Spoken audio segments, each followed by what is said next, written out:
नमस्कार। आज सुबह अखबार पढ़ते पढ़ते मेरे दिमाग में सवाल आया कि उत्तर प्रदेश में योगी सरकार जो है वो सिर्फ मीट वालों को ही टारगेट क्यों कर रही है।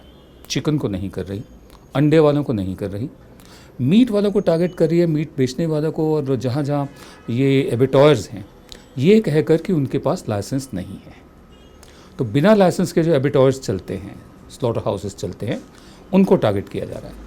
बिना लाइसेंस के तो बहुत कुछ होता है। हमारी पूरी अर्थव्यवस्था में जितनी भी सेवाएं हैं इनफॉर्मल सेक्टर की, वो बिना परमिट या लाइसेंस के हैं। मेरे एक दोस्त की पोस्ट आई, मैं उसे पढ़ रहा था, प्रशांत टंडन मेरे दोस्त हैं। उनका ये कहना था कि हमारे देश की अर्थव्यवस्था को अंबानी या अडानी नहीं चला रहे, ये बिना लाइसेंस और परमिट वाले लोग ही चला रहे हैं। मैं आपको बताता हूँ कैसे। मेरे दोस्त का ये भी मानना है कि अर्थव्यवस्था का ये वाला हिस्सा जो है इनफॉर्मल सेक्टर, असंगठित क्षेत्र, ये पाक साफ है। ये पाक साफ कैसे है और क्यों चला रही है हमारी अर्थव्यवस्था, मैं इसके कारण आपको बताता हूँ। हम जिससे आलू प्याज टमाटर लेते हैं उसके पास इन्हें बेचने का कोई लाइसेंस नहीं होता। सुबह जो अखबार डालने आते हैं हमारे घरों पर, उनके पास भी अखबार बेचने का कोई लाइसेंस नहीं होता। इसके अलावा हमारे घरों के नज़दीक जो सुबह डबल रोटी, दूध, अंडे वगैरह बेचते हैं, उनके पास भी उन्हें बेचने का लाइसेंस नहीं है। गेट के बगल में या अगली गली में जो टेलर मास्टर बैठते हैं या जो जूता रिपेयर और साइकिल रिपेयर करने वाले होते हैं, उनके पास भी कोई परमिट या लाइसेंस नहीं है। और कपड़े प्रेस करने वाले के पास भी लाइसेंस नहीं है। इसी कड़ी में मीट और मछली बेचने वाले भी आते हैं। ये जो छोटे व्यापारी आते हैं, मीट और मछली बेचने वाले भी, खुदरा व्यापारी, अपनी पूरी रूटीन में हमारे इर्द गिर्द जो भी काम धंधा होता है उसका बड़ा हिस्सा बिना किसी लाइसेंस परमिट के चलता है। और हमारा और आपका ज़्यादा लेन देन भी इन्हीं लोगों से होता है। अब देखिए, एक ध्यान से ये बात सुनिए। इन बिना लाइसेंस परमिट वाले लोगों को, अनौपचारिक सेक्टर की, देश में रोजगार देने की हिस्सेदारी 92% है। 92% jobs they come from unorganised sector, जिनके पास लाइसेंस या परमिट नहीं है। नेशनल सैंपल सर्वे के डेटा के मुताबिक 2010 में देश में रोजगार में लगे लोगों की संख्या 46.5 करोड़ थी। इनमें से 43.7 करोड़ लोगों की रोजी रोटी इसी बिना लाइसेंस परमिट वाले क्षेत्र से चलती थी। और संगठित क्षेत्र, जो ऑर्गेनाइज सेक्टर हैं, जो बड़े बड़े कॉर्पोरेट्स हैं, उन्होंने सिर्फ 2.8 करोड़ लोगों को रोजगार दिया था। ये रेशो अभी भी कमोबेश वैसी ही बनी हुई है। अगर हम नेशनल इनकम को देखें तो 30% रकम इन्हीं लोगों की वजह से आती है, जबकि संगठित क्षेत्र, ऑर्गेनाइज सेक्टर, कॉर्पोरेट्स और दूसरी कंपनियां जिनके पास सारी सुविधाएं हैं, बैंकिंग है, सब्सिडी है, करों में इनको टैक्सेस में छूट मिलती है, उसकी हिस्सेदारी इनफॉर्मल सेक्टर से आधी से भी कम है, यानी 12 से 14% ही है। अमेरिका की नेशनल इनकम में कॉर्पोरेट सेक्टर की भागीदारी 70% थी। इसलिए सन 2008 में रिसेशन के दौरान अमेरिकी इकोनॉमी डूब गई थी, जबकि भारत में हमारी अर्थव्यवस्था पर असर नहीं पड़ा, क्योंकि बिना लाइसेंस परमिट वालों ने देश की अर्थव्यवस्था को डूबने से बचाया था। अब आगे देखिए, मीट के खुदरा व्यापार पर उत्तर प्रदेश सरकार का हमला सोचा और समझा है। और सिर्फ मीट नहीं, हमें तो कभी कभी लगता है कि पूरा इनफॉर्मल सेक्टर ही निशाने पर है। ये बिना लाइसेंस परमिट वाले लोग बहुत पाक साफ हैं, देश की अर्थव्यवस्था चलाते हैं। पुलिस और नगर पालिका की हफ्ता वसूली के शिकार होने के बावजूद आधे से ज़्यादा जीडीपी यही देते हैं। और ये किसी राजनीतिक पार्टी को चंदा भी नहीं देते। और इनके पास कोई सीआईआई, फिक्की, एसोचैम जैसे थिंक टैंक भी नहीं है नीतियों को अपने पक्ष में बनवाने के लिए। इनके ना तो स्विस बैंक में खाते हैं और ना ही ये कमाया हुआ पैसा विदेश में निवेश करते हैं। सोचिए, देश की अर्थव्यवस्था का एक बड़ा हिस्सा कितना मानवीय, ह्यूमेन और प्योर है, पवित्र है, इन बिना लाइसेंस परमिट वालों की वजह से। जब नोटबंदी हुई थी तो आपको याद होगा, तो इन्हीं लोगों ने आपको और हमको सब्जी, दूध, राशन उधार दिया था। ये काम बिग बाजार वाले कभी ना करते। इनके साथ खड़ा होना देश की अर्थव्यवस्था के साथ खड़ा होना है। किसी भी देशभक्त के एजेंडे में ऐसा होना चाहिए। लेकिन सवाल अभी का वहीं कायम है कि उत्तर प्रदेश की योगी सरकार सिर्फ मीट को ही टारगेट क्यों कर रही है। योगी आदित्यनाथ मुख्यमंत्री बनने से पहले भी गोरक्षा के लिए काम कर रहे थे। जाहिर है, मुख्यमंत्री बनने के बाद में उनके दिमाग में इसके विभिन्न पहलुओं पर काम करने के लिए रणनीति रही होगी। सरकार ने बूचड़खानों को बंद करने के लिए एनजीटी की 2014-2015 में आई एक रिपोर्ट का हवाला देते हुए कहा है कि बूचड़खानों को बंद करना ज़रूरी है, क्योंकि एनजीटी की इस रिपोर्ट में बूचड़खानों को और मीट की दुकानों को रेगुलराइज करने की बात कही गई थी। पर दुकानदारों में भ्रम की स्थिति है। मीट व्यापारियों ने अपनी दुकानें बंद कर रखी हैं, वो हड़ताल पर हैं। गैर संगठित क्षेत्र के दुकानदारों का इस तरह अपना काम बंद करना ठीक नहीं है। भ्रम की स्थिति है। मीट व्यवसायियों पर जाहिर तौर पर कोई भी रोक नहीं लगाई गई है। बात बूचड़खानों की और उनमें भी अवैध बूचड़खानों की गई है, पर स्थितियां साफ नहीं है और सच्चाई ये है कि काम बंद है। इस बारे में एक तबके की राय ये भी है कि ऐसा इसलिए भी हो रहा है क्योंकि मीट व्यवसायी एक समुदाय विशेष से आते हैं। कल्पना कीजिए, संगठित क्षेत्र ही में लाखों करोड़ों के एनपीएज हैं, नॉन परफॉर्मिंग एसेट्स हैं, और ये लोग जो हैं गली के नुक्कड़ पर अंडे की ट्रे लगाकर अपनी रोजी रोटी कमाते हैं। लोकल दादा को भी पैसा देते हैं कि खड़ा रहने दे, पुलिस वाले को भी हफ्ता देते कि खड़ा रहने दो हमें।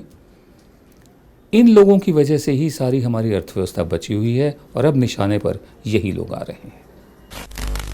इमरजेंसी के दौरान संजय गांधी ने नारा दिया था, हम सुनहरे कल की ओर बढ़ रहे हैं। एक और नारा दिया था, बी इंडियन बाय इंडियन, जिसका मतलब ये था बाय टाटा बाय बिरला, बाहर से कोई सामान नहीं आएगा और एक प्रोटेक्टेड मार्केट इन लोगों को दे दी जाएगी। तीसरा नारा दिया था, बातें कम काम ज़्यादा। आज एक टेलीविज़न चैनल की तरफ से नोटिफिकेशन आया मुझे कि बातें कम काम ज़्यादा, उत्तर प्रदेश में योगी सरकार ने 50 कड़े फैसले लिए हैं बिना कैबिनेट की मीटिंग बुलाए। बातें कम काम ज़्यादा। मैंने सोचा देखते हैं मोदी सरकार ने कौन कौन से बड़े फैसले लिए हैं बिना कैबिनेट की मीटिंग बुलाए, वो भी 50 फैसले। यहाँ 3 साल होने को आए हैं, जितने जो वादे किए थे उनका कुछ पता चल नहीं रहा, तो 50 फैसले। देखते हैं मोदी सरकार ने क्या किया है। 19 मार्च को शपथ लेने के बाद योगी सरकार ने करीब 50 बड़े फैसले किए। पहला, गो तस्करी, काउ स्मगलिंग पर पूर्ण प्रतिबंध, जैसे पहले आंशिक प्रतिबंध था। मैंने कहा देखते हैं मोदी सरकार ने अगला फैसला क्या किया है। दूसरा लिखा हुआ है कि योगी सरकार ने अवैध बूचड़खानों को तत्काल प्रभाव से बंद करने के आदेश दिए हैं, जिस पर काफ़ी चर्चा भी चल रही है और मोदी सरकार ने कदम क्यों उठाया मुझे समझ नहीं आई। तीसरा फैसला है योगी सरकार का कि राजनेताओं को दी गई सुरक्षा की समीक्षा, लेकिन मोदी सरकार ने ये नहीं सोचा कि जो संपादकों को सुरक्षा दी जा रही है वो क्यों दी जा रही है।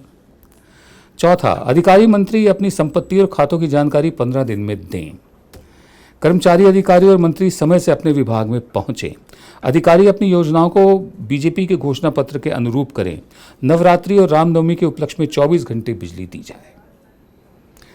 मोदी सरकार के ये फैसले जैसे देखे जाएं तो एक तरफा लगते हैं, लेकिन फिर भी आगे चलते हैं। आगे है कि योगी सरकार ने मंदिरों में पूजा अर्चना के दौरान श्रद्धालुओं की सुविधा। फिर मैं रुक गया, मैंने कहा मुझे एक फ़िल्म याद आ गई पुरानी, पड़ोसन नाम की फ़िल्म, जिसमें एक गाना है, एक चतुर नार, उसमें घोड़ा चतुर चतुर घोड़ा घोड़ा चतुर, फिर वो बाद में कहता है कि एक चुनो, या घोड़ा चुनो या चतुर चुनो।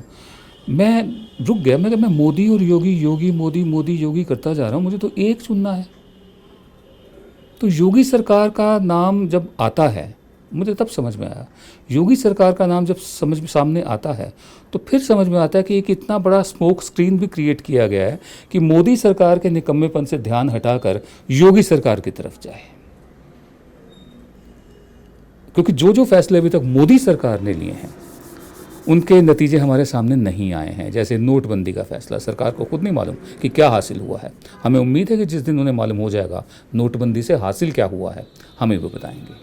एक और फैसला लिया है, एक मनी बिल पेश किया गया और उसमें 43 अमेंडमेंट्स की गई हैं, जिसके मुताबिक 132 सेक्शन जो है, सेक्शन 132, इनकम टैक्स ऑफिसर जो है वो आपके घर में, आपकी गाड़ी में, आपके जहाज़ में, जहाँ पर उसको शक है कि आपने अपना कुछ छुपा रखा हो, अकाउंट की किताबें हों या दूसरे डॉक्यूमेंट्स हों, पैसा हो, सोना हो, जेवरात हों, तो वो आपके घर में किसी वक्त भी आकर किसी भी दरवाजे को तोड़ सकता है, बॉक्स को, पेटी को तोड़ सकता है, लॉकर, सेफ, अलमीरा और any other receptacle for exercising the power conferred by clause where the keys thereof are not available.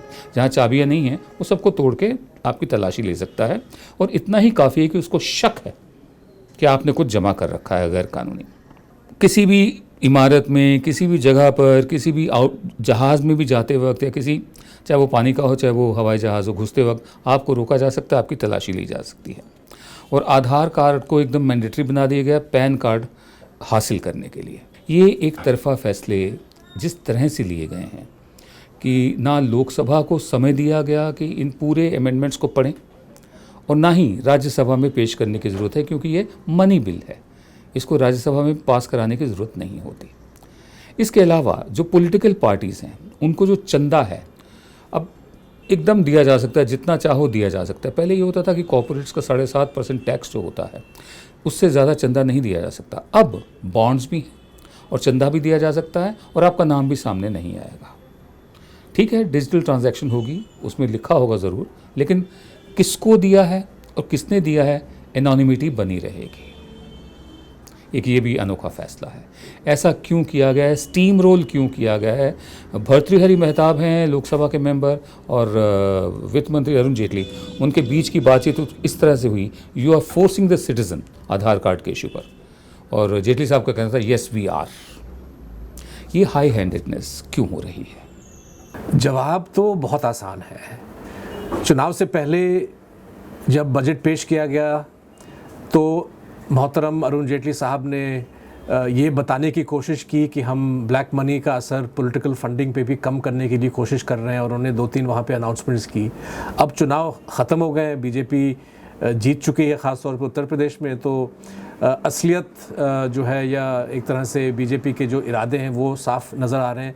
और वो इरादे क्या हैं कि आप इस सारे सिस्टम को और आसान बनाइए ताकि कॉर्पोरेट फंडिंग और भारी मात्रा में पॉलिटिकल पार्टीज़ के पास आए, ख़ास तौर पे जो रूलिंग पार्टी, उसका एडवांटेज होता ही है। तो बहुत ही एक अच्छे तरीके से उन्होंने विदाउट डिबेट इन अमेंडमेंट्स को पेश किया है और डिबेट के बगैर जो है इनको पारित किया गया है। और इनका जो निचोड़ वो यही है कि काला धन, ब्लैक मनी और जो बिग मनी पावर है पॉलिटिक्स पे, जो जिसका इन्फ्लुएंस है, वो आगे इसका रोल और बड़ा होता रहेगा। इतना बड़ा काम हो गया, मनी बिल के नाम पर पीपल्स रिप्रेजेंटेशन एक्ट में भी दखलंदाजी हो गई। मनी बिल के नाम पर ट्राइब्यूनल्स को हटाकर सिर्फ एक ट्राइब्यूनल बना दिया गया, तरह तरह के ट्राइब्यूनल्स को हटाकर, जिनका मनी से मतलब नहीं है, जिनका फाइनेंस से मतलब नहीं है। बावजूद इसके सब तरफ सन्नाटा, मीडिया में कहीं चू नहीं, कहीं रिपोर्टाज नहीं। जाते जाते एक शेर सुन लीजिए मौजूदा हालात पर। आ गई फसले सुकून चाक गरेबां वालों, खिल गए ज़ख्म, कोई फूल खिले या न खिले, दोस्तों बज़्म सजाओ, दोस्तों बज़्म सजाओ कि बाहर आई है, सिल गए होंठ, सिल गए होंठ, कोई ज़ख्म सिले या न सिले। आप देख रहे हैं जन की बात। यूट्यूब पर हमारे जो चैनल है उस पर सब्सक्राइब का बटन दबाइए और नीचे छोटी सी घंटी बनी होगी, आप घंटी को भी दबा दीजिए ताकि जब भी हम नया वीडियो लाएं आप तक अपने आप ही पहुंच जाए। नमस्कार।